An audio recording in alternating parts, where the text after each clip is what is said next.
name is Alexey Archipenko. Today I'd like to show you an example of using 3 new libraries. A vocal library by Realitone, ethnic percussion library by Orange Tree Samples, Grand Kalimba, and orchestra strings library by Audiobro, LA scoring strings. You have already heard an excerpt from the track at the beginning of the video. As usual, you can download the whole track using the link below the video and on my site.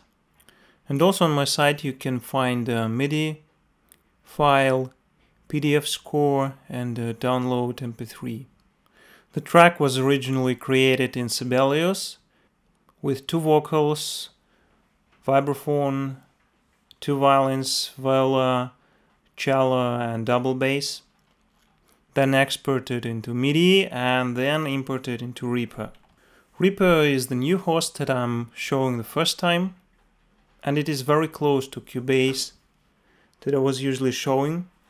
It has a lot of interesting, convenient features. For example, it loads very fast, has channel filters, shows multiple tracks in one track if you want it in one MIDI editor. It has also an inline editor and so on. But most important thing about Reaper is that it can be customized very deeply, including the shortcuts and toolbars. Reaper does not have a lot of interesting features of Cubase, but for example, during the week I could simulate all the workflow that I was using in Cubase using the Reaper actions and rescript. And I'm using the same shortcuts, and I'm not using any auto hotkey or an external program for the hotkeys because Reaper has enough functions to create the shortcuts inside itself, including the mouse modifiers and so on. Okay, now let's talk about the libraries, and the first library is the library by Realitone company. It is the Lattice. This library has sampled female vocals in different styles, including pop, R&B, opera, and something more airy for film cues. The demos on the site are very good, and you can listen to them to understand how you can process the vocals and what sound you can get with this library. To play this library, you need to select the articulation using the key switch or the drop-down box. The key switches are colored in yellow, and also you can select the whole phrases of several articulations. You can program 3 types of phrases or 3 sequences, and articulations will be changing in the order that you will specify. To use this mode, you need to overlap the notes, and each new overlapping note will have the next articulation in the row. So you can select the phrase or sequence using these hotkeys, the red hotkeys. Also you can enable or disable delay using the key switch. And you can disable or enable the retrigger, which can be either vowel or consonant. This means that if you overlap the notes, there will be either a new consonant sounding or the same vowel that was sounding before the overlap. You can extend the range using the pitch manipulations, and also you can change the sound using these bright and dark presets. The more the number, the more the change in the pitch. For example, if you select bright 5 and play the note D, then the engine will take the note 5 semitones above, 5 semitones below, and then repitch it to the D note, so that you can get this chipmunk or the contrary or the opposite sound. You can change the envelope of the samples, for example attack and release of the samples, but pay attention that different articulations load different attacks. You can bind this attack to some continuous control, but you will need to correct this after choosing new key switch. Also you can turn on the reverb and control the velocity of delay and reverb. And also you can redefine the key switches and load different articulations or unload them. There is also one more key switch which is colored green, and this key switch allows you to repeat the same articulation on the same note, or for example a different articulation on the same note. This is very convenient, and I think that many libraries should have something like this key switch. This means that you do not need to repeat the note or think how to make the minimum distance between the repeated and the first note. You just press this key switch and the note is repeated, the sound is repeated. Okay, now let's see how the vocal is sequenced. Here is the second vocal, which is more simple. It does not use a lot of key switches. In fact, it uses one key switch and one articulation for the whole part. And also you can see that it triggers a consonant before starting to play the phrase. This is because for some reason there is something like a bug in this library that for some reason sometimes does not switch on the legato after using non-legato articulations. To switch on legato, you just need to trigger the retrigger on and off.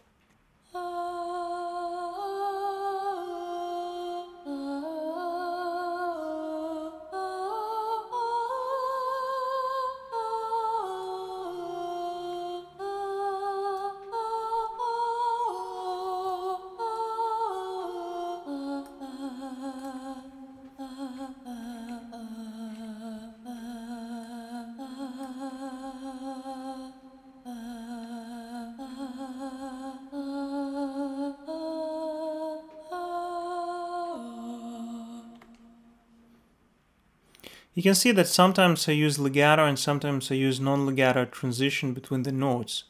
The reason is that some transitions do not sound very realistic, and especially one semitone transitions do not sound very realistic.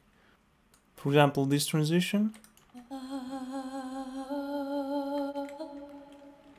sounds like one more vocalist starts to sing. And when you create these non-legato phrases, you should have the distance between the notes that is enough for the note to fade out correctly. If you make the distance too short, this can sound artificial also. Like this, for example. In this library, you do not have control over the MIDI velocity for most of the articulations, and the only articulations that have control of MIDI velocity are short articulations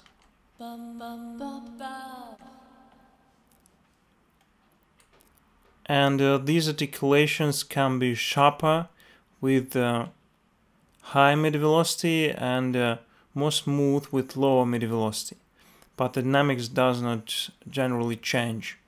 So to change dynamics you can use 11th continuous control expression. But you should keep in mind that this continuous control does not control the dynamic crossfading, but it controls the change in the resulting volume of the instrument, and also it changes the equalization a little bit. So this sounds something in between the dynamic crossfade and the fade out. So in some situations you should be careful using this effect because it can sound artificial. For example, here I use this decrease in dynamics, but decrease is very little because when I increased it sounded not very realistic.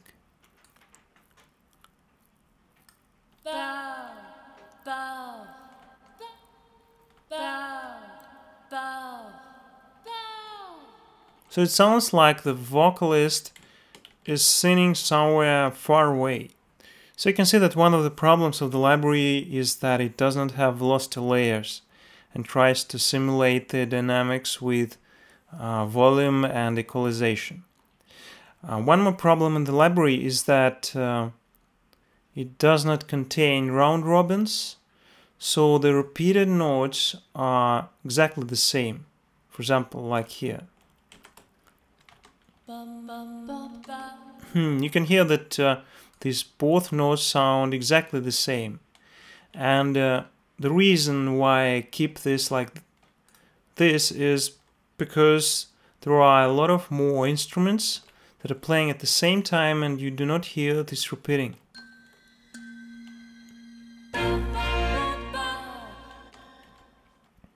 Now there is one more vocal part with exactly the same notes, but it is sang with different articulation, and for this articulation I have different legato and non-legato transitions. So some articulations are legato, although in previous articulation they didn't sound very good and I had to transform them into non-legato.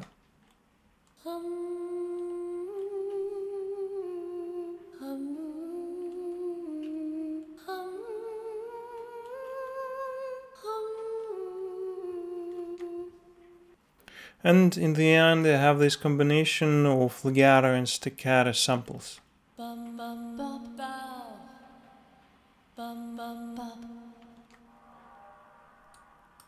By the way, I can hear this fade out sound, but the reason why I have it here is that if I do not change the dynamics, it sounds very standing out in the mix. Okay, now let's look at the first vocal. And this vocal is sequenced a little bit different. It has a lot of articulations. They change very often, and especially in the middle of the part.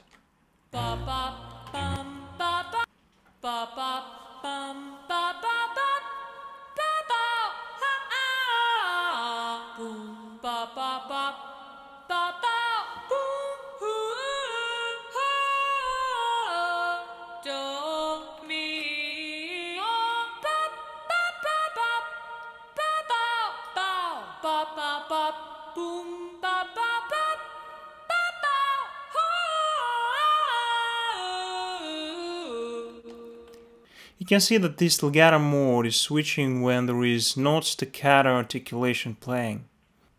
Now what is important here is that not all combinations of articulations sound very good, and this is okay for contemporary vocal library, and you have to listen not only to note transitions but to transitions between different articulations.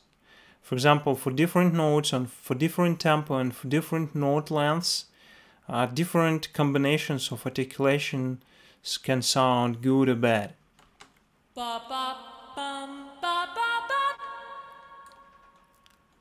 This library does not allow repeating articulations very fast. For example, if I change this note to a shorter one and copy it, then it will not sound realistic.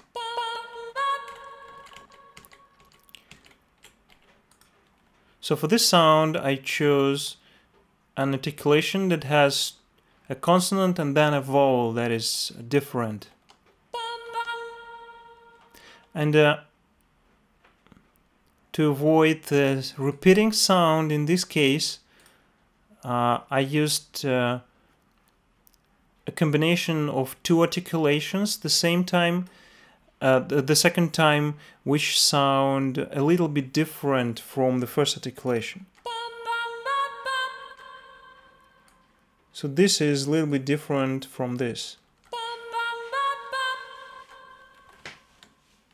As this is a high voice, the other instruments do not cover this voice very much, and this is important that these notes do not sound exactly the same. So this is the way that you can cope with this absence of round robins. One more important thing about this library is that it has non-latching control of delay and consonant. This means that when you press on the delay key switch the first time, it switches on, and when you press the second time, it switches off. This leads to an ability to start the track from some particular setting and then change the setting during the track. So for delay, this is not very important because I do not change delay during the track, I just switch it off. But for a trigger, this is important because sometimes inside the track I need to turn consonant trigger on, and I cannot do this with non-latching key switch, because if I did it, then I would have to set up the retrigger manually at the beginning of each play and at the beginning of each audio export, and this is just a nightmare. Okay, so what I did for this is I changed the context script. I chose the script editor, then edit. Here is the script. Control A, copied, Control C.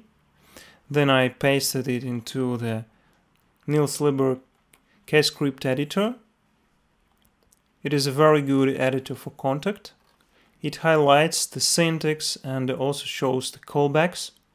So in this script I found the 56 note triggering, which is exactly this note. Here is this place of the script, and what I did here is I commented out the part of the script that was switching the retrigger off if it was on, so that each time you press on the key switch, the retrigger is switched only on. Also, I copied this part of the script to the release callback and created this condition so that it checks if this key switch was released, and here it always switches the retrigger off. So this is the way to convert the key switches into the latching mode. Maybe it will not work for every library, but this is a simple way because this library has pretty simple script. Keep in mind that you need to change all the scripts that you are using. So you need to change the script for every vocalist, for every female vocalist instrument. Okay, now let's talk about the second instrument. It is the ethnic percussion instrument called Kalimba or mbira. This instrument has several metal plates which are struck with fingers, and you can find a lot of examples in YouTube. What is interesting about this instrument is that it can sound very melodic, like vibraphone, or it can sound very percussive, like for example acoustic guitar. This particular library by Orange Tree has a very melodic realization, although you can change the sound using some effects, of course. It has 8 round robins and 3 velocity layers, and it was sampled chromatically, and also it has tine mutes, including buzzing mutes, which adds the realism. So it sounds very good. By the way, it has an interesting mode, Kalimba mode, when you strike these keys, like striking the tines of Kalimba. In this mode, the highest tines are on the left, the lowest tines are in the middle, and also the high tines on the right. You can choose the probability of bass sound when you mute the tines with the same note. And for this instrument you can set panning and spread. Spread means the stereo panning width. And you can set the tuning of each tine, which is very useful if you need, for example, to create Kalimba with one tine that is, for example, not tuned correctly. Also, there is an ability to randomize the tuning of all the tines, and the more you move the randomization knob, the greater there are tuning differences from the correct pitch. Also, this instrument has ability for double tracking. You can play either the single kalimba or two kalimbas at the same time. And here you can randomize the tuning between these instruments, the stereo spread, the timing between them, and also you can set up the distance from the microphone. I connected the 21st continuous control to time tune randomization so that for some parts I play very detuned kalimba, for example for this part.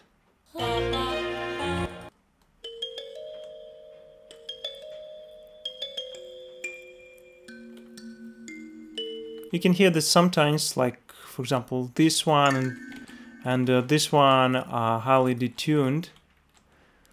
And when I go to the next part where kalimba is sounding more solo, then I decrease this tuning randomization with this continuous control.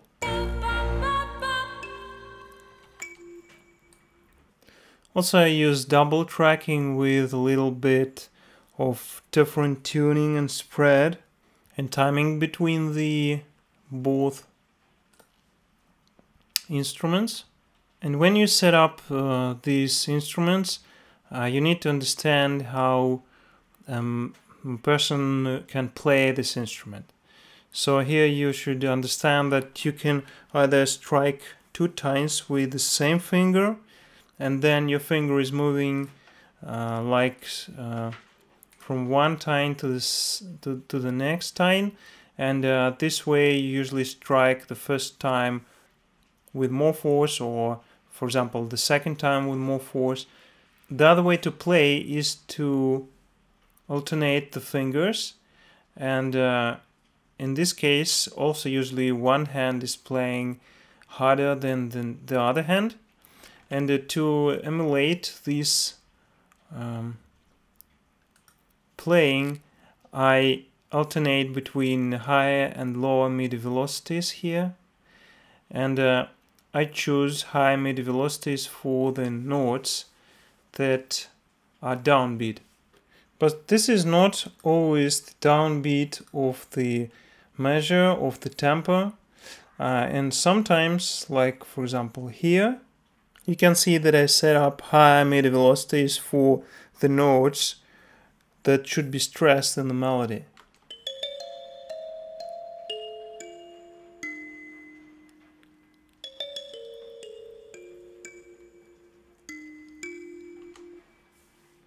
So to find these notes that you should stress, you should listen to the melody and decide which notes are more important and have more weight in the melody.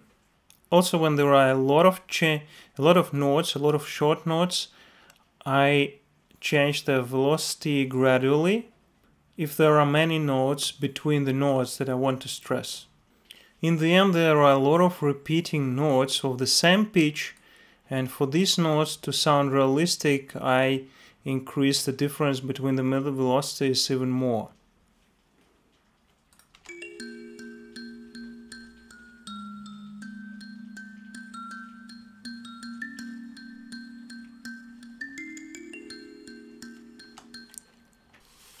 The next thing that I do here is add a little bit of timing randomization, 3%.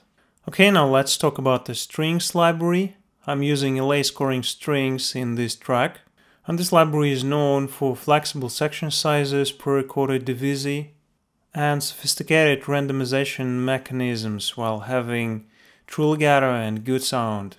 The library has all the orchestra strings, including violins, second violins, violas, cellos, and basses. And inside each instrument type, it has several sections, including 3 sections ABC, consisting of the first quarter, the second quarter, and the second half of the whole ensemble, and the full section consisting of all instrument players. Also, there are first show recordings that were created using a microphone that was set up close to the first instrument player in each section. Talking about the second violins and the second chair, these patches were derived from the first violins and the first chair respectively, and they were programmed to avoid phasing issues, but they were not recorded separately. I have created this comparison table of different libraries, including the LA scoring strings. I'm going to very briefly talk about this library considering this table, and you can find this table on my site and download it there. So the first important thing about this library is that it doesn't have different microphones. There is only one microphone that is very close but contains some reverberations, and it is not exactly dry. So you should understand that, and in some situations maybe you will need to decrease the amount of reverb on the strings. The pitch range and the dynamic range of this library is very good. It has 4 dynamic layers and 4 round robins, having round robins only for staccato. This is generally enough, although it's not the maximum that you can find in the market today. Now the library has the neighboring round robins, which are called auto machine gun technology inside the library, which takes different notes from different pitches and transposes them to the pitch you need. This technology is becoming more and more popular today in the string libraries, although it is not always useful, and in some cases it brings additional realism when you have a lot of strings, and some strings can have this auto machine gun effect. Talking about the round robins, this library has a pretty detailed approach to this, and it even has a separate section in the manual about the round robins, and you can select between conventional round robins having cycles and random round robins. And in this case, it is the only library that I know that uses a special algorithm for selecting random round robins or random repeat notes without repeating the same articulations. You can find the scripts that do this on the internet, but of course it is difficult to integrate a usual context script into the library that you have, and I think that in the future most libraries need to have this feature integrated. Also, if you select cycling round robins, then each note will have a separate round robin counter, which will usually significantly improve the staccato passages if there is not a single note repeating but some different notes used. Also, this library has several randomization techniques, including automatic random velocity when some amount is added randomly to velocity of notes, which is used only for short notes. Auto random position that can be used for legato and short notes. And auto random intonation, which can also be used for all the patches, and this allows to change the pitch of the notes randomly. Of course, all these randomization techniques have controls that allow you to specify how much randomization you really need. Now, what is also unique about the library is that it has not only just legato patches, but it also has legato consordino with a mute, tremolo and trills patches, and all these patches have true legato transitions, which is very useful, of course. The next very interesting feature is that you can control the speed of legato transitions.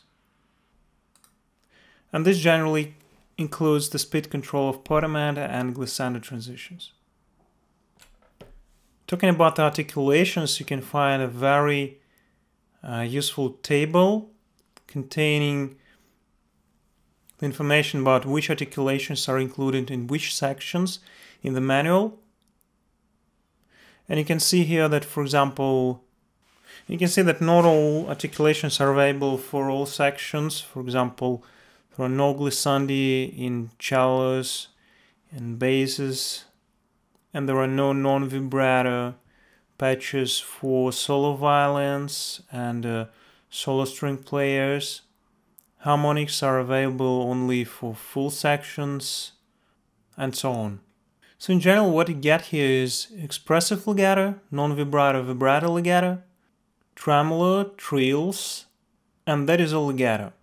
Now talking about aleatoric, there are several patches that include something close to low frequency oscillators to control the pitch of the instruments, and this allows to create very dense and dissonant string textures. Also, you have several short notes, short articulations, piccatos, staccatos, pizzicatos, bartok pizzicatos only for basses. And also, by the way, you have sordina legato. Now let's look at the library interface. Here are the groups of patches that you can load.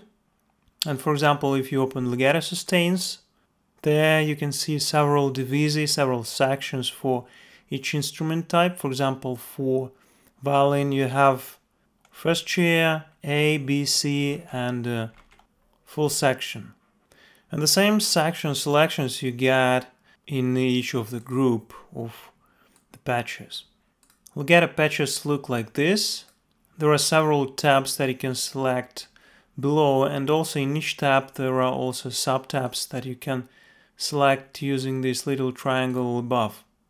This library does not differentiate between the ribowed legato or fingered legato, but you can emulate the ribowed legato without overlapping the notes, so just playing non-legato. When you play legato or when you overlap the notes, you can select legato, portamento, or glissando based on the MIDI velocity, and here you can select which MIDI velocity will select which types of legato. Also, you can load different types of portamento and glissando patches. Speed patches include the control of the speed of portamento and glissando, and they take more memory. And simple DFD patches do not have this control, but they take less memory. Also, of course, you can unload these patches. For example, you use only legato transitions. Also, you can switch legato off, control the crossfading between the non-vibrato and vibrato, but generally I do not recommend to crossfade it, and maybe the best solution is to just move the slider completely to the right or to the left. Also, you can control the slider with second continuous control. Here you can control release triggers and legato release triggers, equalizer, slope detect, which is useful for real-time playing, and record millisecond delay, which includes the possibility to play chords without changing the legato mode. Now here is the page with additional legato tweaking, which is usually not recommended to change. Equalizer, auto arranger, which can help to automatically send different voices to different divisi, controlling the delays, where you can also control the random delay of the notes that is added to them. Also, you can control the continuous control response curves and the tuning of the instruments. By the way, you can see that the default tuning is a little bit increased pitch of the high mid range and decreased pitch of the highest range. the highest notes. Also, you can add random pitch using these controls. So this was the legato patch. Now talking about the short patches, they look like this. You have the same tabs for delays and humanization and auto arranger, the same tab for tuning, and the difference is in this tab. Here you can create some rhythm patterns and trigger them with some key switches. I do not use this in this track. Also, you can control random accent and random time. On the anti-repetition tab, you can select either random or round-robin selection of the samples, and you can control this using the key switch. And also you have a velocity attenuator and equalizer. Now talking about the continuous controls, you have a separate table of continuous controls inside the manual, and I recommend that you read it before setting up the instrument. The first continuous control is used for dynamic layers, the second is non-vibrato vibrato.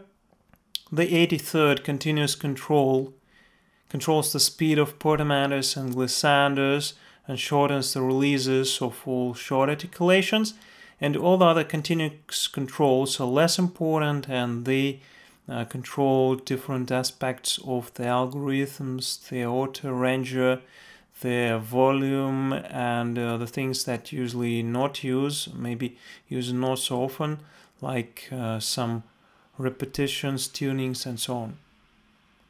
And also there are restrictions that you cannot use some continuous controls for your purposes in this library. Okay, now let's see how the instruments are sequenced, and let's start with the viola. I have a separate contact instance for each track, and in each contact instance I have several different articulation patches that are loaded to different MIDI channels. So in Reaper I can have several MIDI channels in each MIDI clip.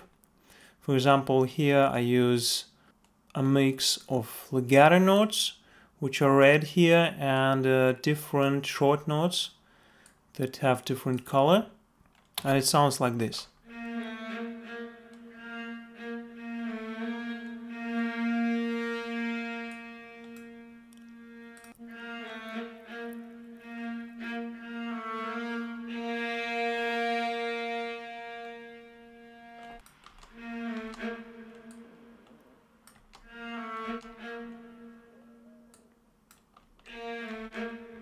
By the way, you can control the accent of the first note that is not overlapping with the previous note using MIDI velocity in legato patches.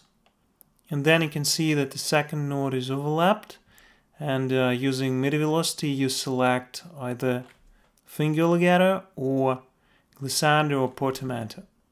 You can see that in Reaper, when you assign different MIDI channels, assign note to different MIDI channels, its continuous controls that are lying under this node are also assigned to a different MIDI channel. For example, like this. Usually this is not a problem, but you should understand, because this is not a usual behavior, and Cubase does not do this. There can be some consequences if you have the same continuous controls controlling something different in the different channels that you assign MIDI notes to. In these phrases I use spiccato notes to make accents and staccato notes to differ from spiccatos, because staccatos are usually a little bit longer than spiccatos.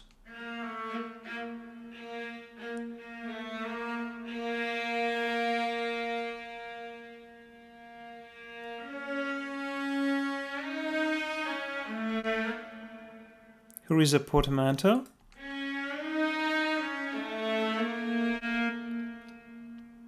And you see that I use the single setting of portamento length for the whole track, and I'm not changing it, but you can change it drawing some shape in the 83rd continuous control.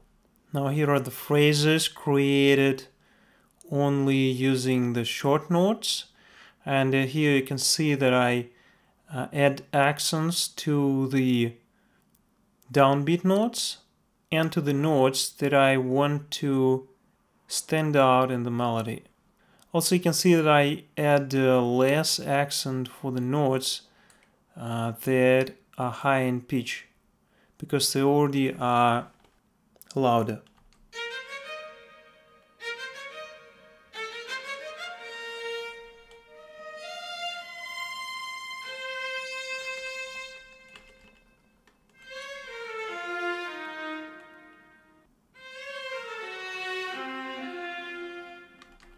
In Reaper you can find out which MIDI channel is used by the note, pressing Ctrl F2.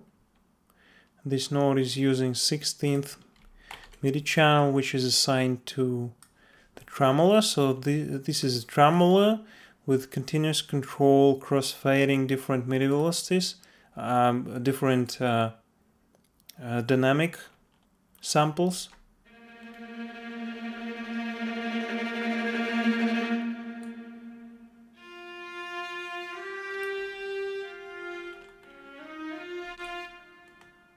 By the way, viola is the only instrument where I use anti-machine gun neighboring round robins, because this instrument is always doubled with some other instrument, and this does not lead to very artificial sound. Here are some more examples of phrases consisting of short notes.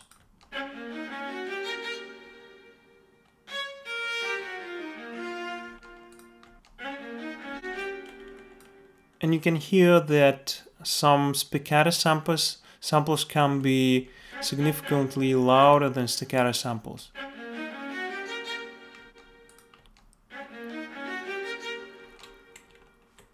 You can see that for the phrases that contain little legato notes, I use only separate continuous control settings without drawing these continuous control curves, because it doesn't matter very much, and also samples have their own crescendos and diminuendos inside them.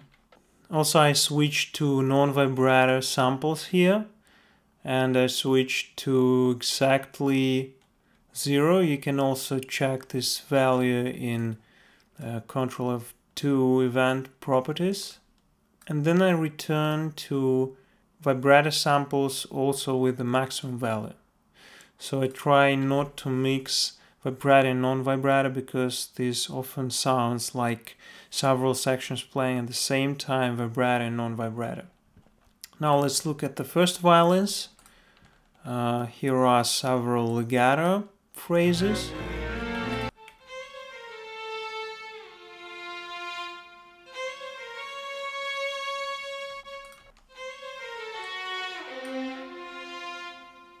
Phrase containing only short notes.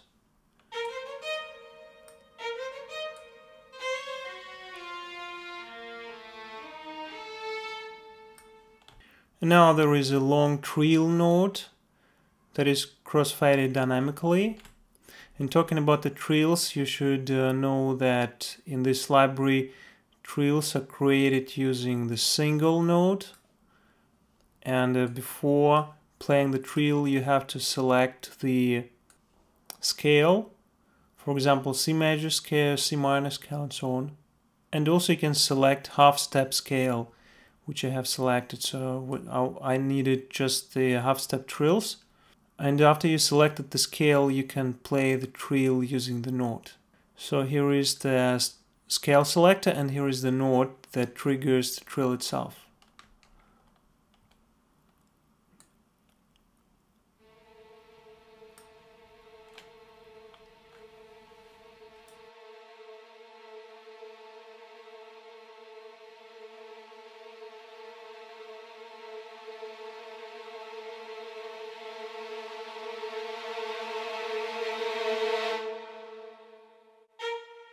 Now here are the long notes of different channels, and this channel is 14th.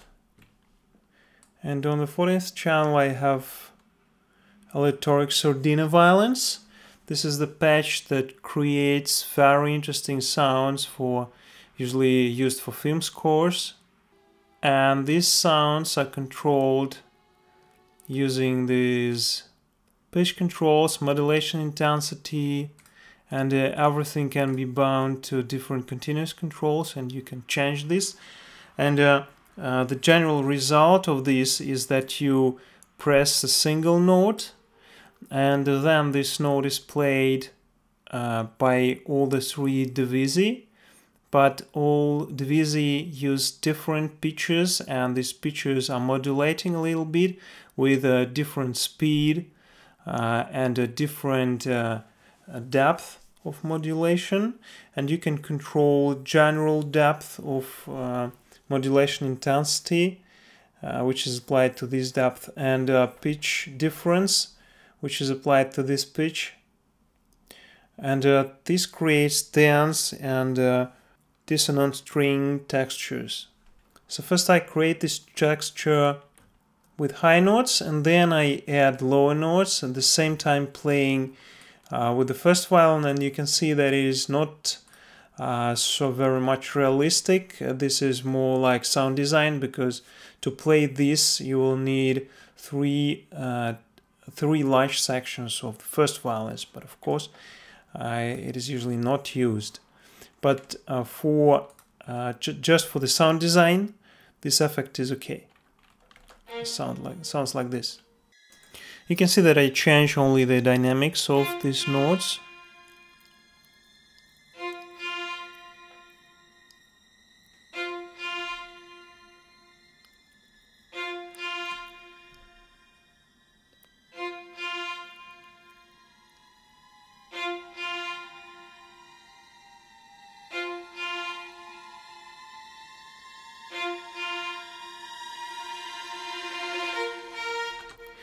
Also, you should take care not to overlap the continuous controls of different channels, because, for example, you can, of course, draw something like this, but you can see that it does not draw exactly what you need.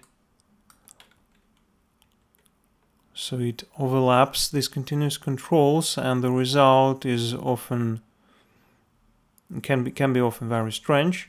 For example, you can see that the result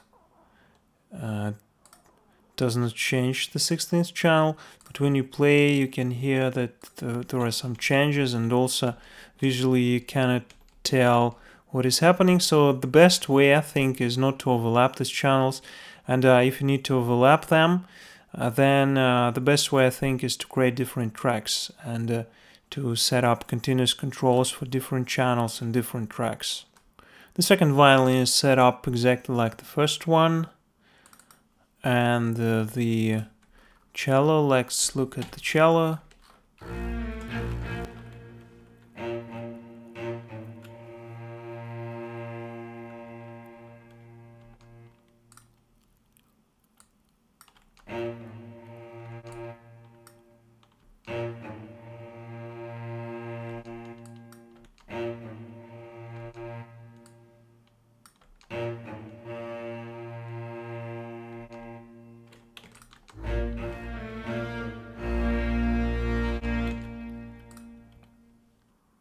I think there is nothing new in cellos. Let's see double basses. And in double basses you can see that there are a lot of repeating notes of the same pitch, and this is usually this can be a big problem for sampling, and of course you need to switch some randomization techniques here. So here I use tuning randomization on this page, a little bit of random delay, very little bit, and also I could switch anti-machine gun effect, neighboring round robin. Let's listen how it can sound. By the way, it is the staccato pitch, which has the same randomization settings. Okay, so we do not have neighboring round robins for short notes, so there is nothing to switch on. But let's listen to this piece.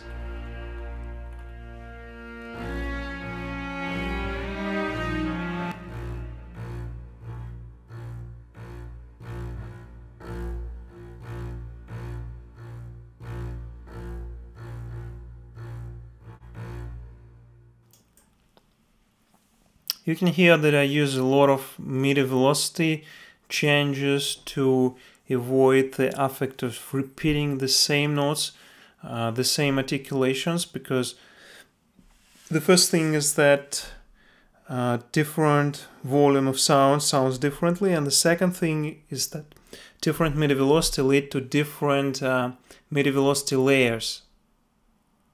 Different velocity layers. And these are different articulations, different recordings. So this leads to a different sound. Okay, now let's look at the tempo of the track. The tempo is in the master track. It is switched on using Ctrl-AM on the PC. In this track you can see the time signature changes with the rectangles and the tempo changes with the circles, and you of course have the opportunity to use both linear and square shapes of tempo changes. And by the way, these black lines that you see here and there are changes of time signature that was created by Sibelius when I added fermata there. So the best way is not add fermata, but add tempo changes in Sibelius if you do not want to see these black lines. Here I reduce tempo to simulate something like fermata. Here the same thing, one more fermata, and here I decrease tempo for a long time, and I do it just because it is impossible to create a realistic voicing, a realistic vocal playing at such a high tempo. So I decrease tempo and then I gradually increase at the end. And also in the end I use a decrease in the volume of the track, and it is added pressing the trim button and selecting the volume, and then you can create this automation. Here are the effects that I use on the master track. Is the reverb, the limiter, that is as usual limiting a little bit, and Kramer tape stereo, it is the tape emulation VST, that is used to add a little bit of saturation and distortion into the track. Now talking about the stereo panning, it is the best viewed in the mixer view, which can be opened using Ctrl-M shortcut. And you can see that I pan two vocals to different directions, and I pan the second violin to the right because at the beginning it was not the mirror violin, so it was panned to the left. I think this is all for today. Thank you for listening. Subscribe and wait for future videos.